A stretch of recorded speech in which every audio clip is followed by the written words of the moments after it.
안녕하십니까. 각도기TV 도기책방, 오랜만에 여러분을 찾아뵙습니다. 저는 이 도기책방을 하면서 이런 책들을 소개하고 싶어요. 이거를 읽으면서 이건 정말 저희 각도기TV에서 나누었으면 좋겠다 하는 내용들의 책을 골라서 여러분들하고 이야기 나누고 싶은데요. 그러다 보니까 최근에 몇 주간은 그냥 이렇게 소개 없이 지나갔습니다. 오늘 여러분들과 나누고 싶은 책은 바로 촘스키처럼 생각하는 법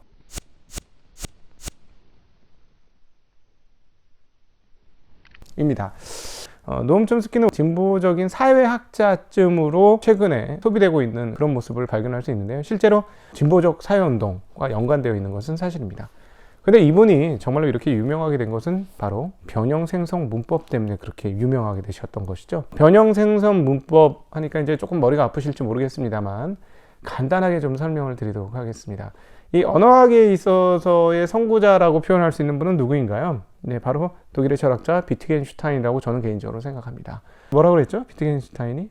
언어는 생각의 집이라고 표현했습니다. 이것은 무슨 말일까요? 사람에 의해서 언어가 지배된다고 많은 사람들이 생각하고, 말은 나에게 있다라고 생각하지만 다르게 보면 사람은 언어로 규정된다라고 볼 수 없을까요? 표현될 수 있는 말이 다입니까?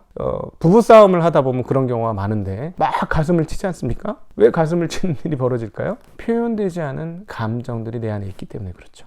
그럼에도 불구하고 우리가 인간과 인간의 관계, 즉 커뮤니케이션의 단계로 접어들게 되면 우리는 어떻게 되나요? 커뮤니케이션 도구를 통해서 그 사람들을 만날 수 있게 되죠. 인간에게 있어 커뮤니케이션의 도구는 무엇인가요? 가장 중요한 것은 역시 말이죠. 물론 몸짓과 손짓, 그리고 표정, 이런 것들을 통해서도 우리는 상당히 말을 많이 합니다. 해외여행 가서 말이 잘 안 통할 때 손짓, 발짓으로 거의 80~90%의 커뮤니케이션이 되는 것을 보면 우리가 알 수 있죠? 말만이 커뮤니케이션의 도구는 아닙니다. 그럼에도 불구하고 부인할 수 없는 한 가지 사실은 우리는 언어를 통해서 커뮤니케이션을 하게 되는데, 앞서 말씀드렸던 것처럼 언어는 모든 것을 다 표현할 수 있느냐? 그렇지 않다. 그런 측면에서 보면 언어는 존재의 집이다 라고 표현하는 것이 틀리지 않다 라고도 볼 수 있겠죠. 이런 어떤 근간을 보고 변형생성 문법을 바라보게 되면 조금 이해가 쉽습니다. 생성 문법을 아주 쉽게 말씀을 드리면, 우리의 인간의 언어는 표면 구조와 심층 구조를 가지고 있다, 이렇게 표현을 하는데, 표면 구조는 인간의 이제 음성으로서 이렇게 돌출되는 부분이고, 심층 구조는 내가 무슨 말을 할 것인가 하는 의미를 담고 있는 구조가 심층 구조이다 라는 이런 정도만 이해를 하시면 되는데, 그 변형생성 문법은 우리가 나면서부터, 이걸 우리가 이제 철학적인 표현으로 좀 어려우면 생득적이라고 표현해요.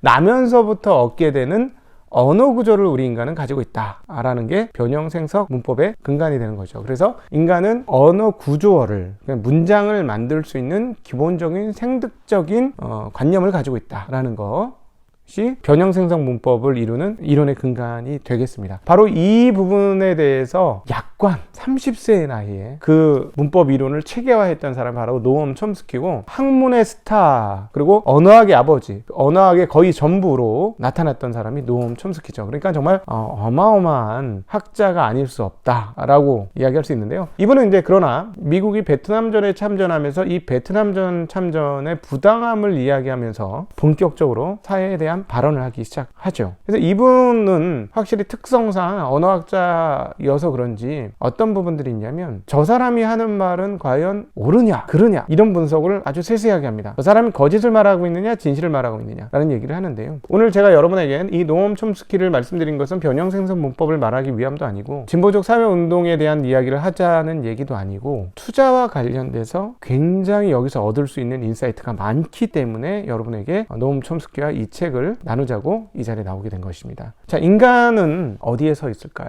자본주의는 어떻게 존재하는 걸까요? 이 부분에 대한 근본적인 이해가 있다면 우리가 투자를 하는데 훨씬 더 도움이 된다고 저는 생각을 합니다. 자본주의는 말 그대로 자가 본이 된 시스템입니다. 자는 재산이죠. 재산이, 즉 돈이 근본이 된 시스템을 우리는 자본주의라고 이야기합니다. 그러니까 자본주의에서는 무엇이 가장 우선이 되고 중요하죠?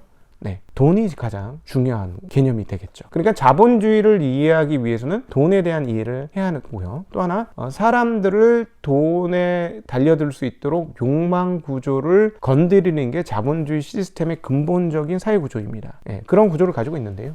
그리고 인간은 그럼 어떠한가? 자본주의 안에 있는 인간은 어떤가? 예를 들자면 공산주의 사회라면 공산주의 사회가 잘 이루어지려면 어떤 게 중요할까요? 공산주의라는 말을 그대로 따서 이야기를 해보면 함께, 생산하는 주의죠. 함께 생산하는 시스템이 성공하려면 그 밑바탕에는 강력한 이타주의적 동인이 있어야만 합니다. 왜냐하면 내 거이지만 남의 것이잖아요. 공산이라는 건 내 거이자 남의 것이에요. 내 거이자 남의 것을 위해서 무엇인가를 열심히 하려면 상당히 많은 수준에서의 이타적 감정이 없어서는 공산주의가 제대로 돌아갈 수가 없겠죠. 공산주의가 어려움을 겪고 망했다는 근본적인 근간에는 인간은 욕망하는 존재다라는 게 저는 깔려 있다고 생각합니다.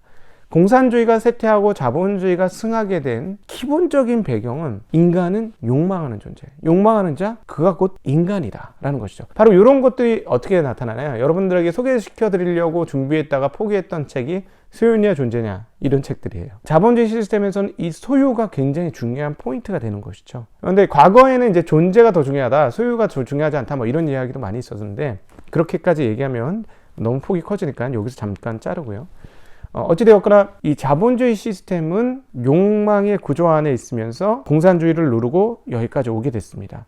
자, 그러면 인간은 무엇인가를 생각하고 판단할 때 어떤 지평에서 생각하고 판단하느냐를 보면 대체적으로 욕망이라는 지평 가운데 서서 무엇인가를 하죠. 제가 이제 여러분들에게 그 소개해드리고 싶었던 소유냐 존재냐라는 책을 보면서 이건 소개 안 해도 되겠다는 생각을 하게 된 게 현대사에 와서는 그 책이 정말 낡은 책이다라고 느껴질 정도로 옛날 느낌이 많이 들었습니다.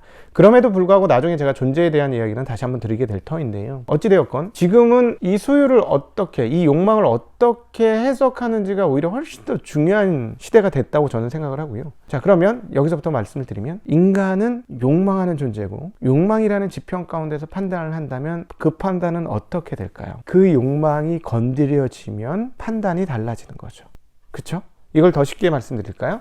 욕망하는 자, 그가 곧 인간이다 라고 표현을 한다면 사람은 욕망에 의해서 좌지우지 되는 존재가 될 것이라는 거죠. 그래서 과거에 이제 종교적 베이스를 강하게 가지고 계신 분은 그래서 이제 존재적으로 우리는 가야 된다 라는 얘기를 하긴 하는 건데, 그러나 현실은, 저가 보는 냉정한 현실은 인간은 욕망의 구조에 의해서 세워진 그런 존재다라고 보여집니다. 자, 그렇다면 여기서 우리에게 다가오는 투자의 문제가 발생하기 시작합니다. 무엇이냐? 인간의 판단이 객관적으로 정확하냐라는 것에 문제가 생긴다는 것이죠. 인간에게 있어서 정말 객관적인 것이 있겠느냐라는 거예요. 그렇지 않다는 것이죠. 즉 인간이 하는 판단이 진리이냐라는 것에 굉장히 큰 문제가 생긴다는 것입니다. 즉 더 쉽게 말씀드리면 내가 하고 있는 판단과 인간이 하고 있는 판단이 현 시대적인 순간성은 가질 수 있으나 진리의 근본적 성격, 어제나 오늘이나 내일이 동일하다는 그런 진리적 성격을 가지지 못한다는 거예요. 근데 투자의 세계는 무엇이냐면, 투자의 세계는 현실 있는 그대로의 이 본체가 미래에 어떻게 될 것인지를 구분하는 것이거든요. 그러니까 중요한 건 뭐냐면 지금의 현재는 어떤데 이게 어떻게 변형될 것인지를 읽어내는 거예요. 그래서 투자에서 좋은 수익을 거두려면 지금보다 미래가 나아지는 쪽으로 투자를 해야 되는 것이거든요. 근데 여기서 중요한 첫 번째 포인트 하나는 지금의 현실을 우리가 정확하게 인지하고 객관적으로 파악하느냐는 거예요. 여기에 하나가 문제가 있고, 그리고 미래에 대한 전망이 옳으냐는 두 번째 문제가 있습니다. 근데 첫 번째 문제, 현재를 정확히 분석하느냐의 또 하나의 문제는 뭐냐면 내가 하는 판단이 옳을 것이냐라는 문제가 있어요. 나는 어디에 서 있느냐, 나는 어떤 욕망을 가지고 현재의 상황을 분석하느냐, 이게 첫 번째 문제이고요. 두 번째, 현재의 문제라고 우리에게 보여지는 인포메이션, 정보들이 어떤 근거로 나에게 주어졌느냐 하는 것이 두 번째 문제입니다. 이 정보가 정확한 것이냐라는 것이죠. 그래서 이 부분에 대해서 얼마나 모든 것들을 다 걷어내고 본질 그대로를 우리가 볼 수 있는지가 투자에서 매우 중요하다는 것입니다. 그리고 나는 어떠한 태도를 가지고 투자에 임할 것인지도 굉장히 중요합니다. 그렇기 때문에 성공적인 투자 투자자가 되기 위해서는 반드시 나는 어떤 존재고 나의 투자의 철학관이 무엇인지에 대한 정확한 계통을 세우는 게 매우 중요하다는 거예요. 그래서 제가 이제 투자의 태도라는 책의 뒷부분에서도 말씀을 드렸지만, 소위 말해서 계속적으로 성공하고 꾸준히 성공해서 미래가 더 성공하게 될 것이라고 판단이 되어지는 투자 고수들은 반드시 맥락이 있었어요. 반드시 그들 나름만의 길과 루틴이 있었습니다. 반드시 있었어요. 그래서 내가 어느 정도 성장한 투자자이냐 여부는 내가 정확한 나만의 투자 계통을 갖고 있는지 여부가 형성됐는지가 매우 중요합니다. 근데 오늘 여러분들과 함께 투자에 대해서 좀 어렵게 접근했는데, 촘스키처럼 생각하는 법, 이 책을 여러분들이 가지고 나온 것은 나에 대한 분석은 일단 2차적으로 하고, 나에게 주어지는 정보가 정말로 옳은 정보인지 객관적인 정보인지에 대한 구분을 하자라는 것입니다. 그래서 촘스키가 워낙 그 세상에서 살다 보니 거짓 증언들이 많고 거짓 정보들이 많으니까 그걸 구분하자라는 게 이제 항상 촘스키가 했던 얘기고, 바로 저자인 노르망 바야르종 퀘벡 대학 교수인데요. 이분은 이런 촘스키와 같은 관점을 가지고 세상을 봐야지, 촘스키처럼 생각하는 법을 배워야지 세상을 정확히 이해할 수 있다라는 얘기를 이 책에서 하고 있는 거예요. 근데 저는 이 책에서 원용해서 투자에서는 그럼 어떻게 생각해야 하는가라는 얘기를 이 책에서 원용하겠다라는 것이죠. 그러니까 여기서 이제 5개의 장으로 만들어져 있는데요.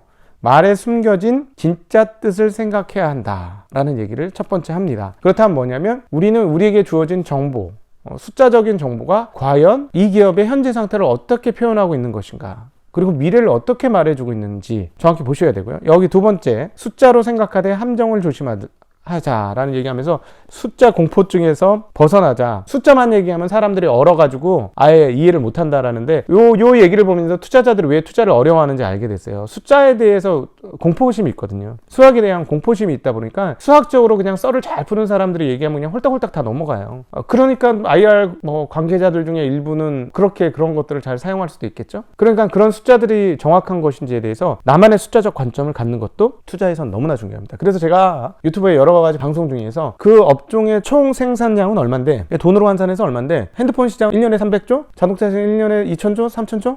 이런 얘기를 하는 이유가 바로 그런 구분을 하기 위한 것입니다. 그리고 세 번째, 경험에 대한 이야기 하는데요. 기억은 사실과 다를 수 있음을 기억한다.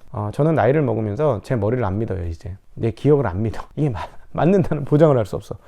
그렇기 때문에 투자에 있어서도 그렇습니다. 투자에 있어서는 계속적인 업데이트가 필요합니다. 그렇기 때문에 과거에 이 회사 이런 기업이야 라고 기억으로 투자를 하면 낭패보기 십상이죠. 새롭게 업데이트를 해서 메모리를 새롭게 다져야만 하는 게 투자에서 굉장히 중요하고요. 과학을 과학적으로 의심하고 성찰해야 한다는 것인데요. 그러니까 이 부분은 투자에서 적용을 해보자면, 많은 사람들 애널리스트나 이런 사람들이 많은데 그 애널리스트들이 한 말도 의심해야 된다는 얘기예요. 그래서 사실은 정확하고 훌륭한 투자자가 되려면 내가 애널리스트보다 더 잘해야 합니다. 애널리스트 분들한테 정말 죄송한 얘기지만 이건 명확한 얘기예요. 현장 투자에서 잘하려면 내가 애널리스트보다 당연히 잘해야 합니다. 그러면 무슨 말이다? 애널리스트보다 잘한다는 건 무슨 말? 애널리스트들이 어떤 수준에서 이 글을 쓰고 있는지를 이해하는 것이죠. 그걸 이해할 수 있어야 합니다. 저는 여기서 과학으로 과학을 의심하자라는 얘기에서 저는 그게 떠올랐고요. 그 다음에 미디어에 대한 이야기, 누구를 위한 보도인지 꼼꼼하게 따진다.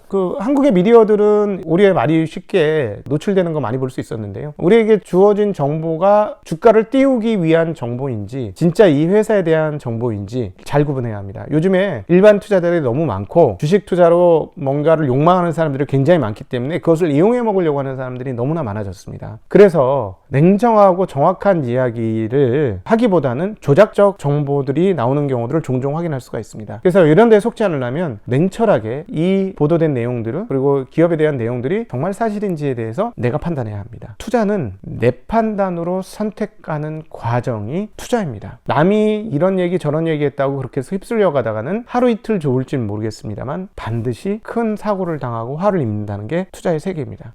그래서 제가 이제 말씀드렸던 거는 투자 고수를 잘 카피해서 투자 고수처럼 따라하고 그게 내게 되게 해라 라는 이야기를 드리죠. 투자 고수가 뭔가요? 있잖아요. 투자 고수들은 이런 모든 소음을 걷어내고 정확하게 자기가 볼만한 신호를 보는, 그게 고수죠.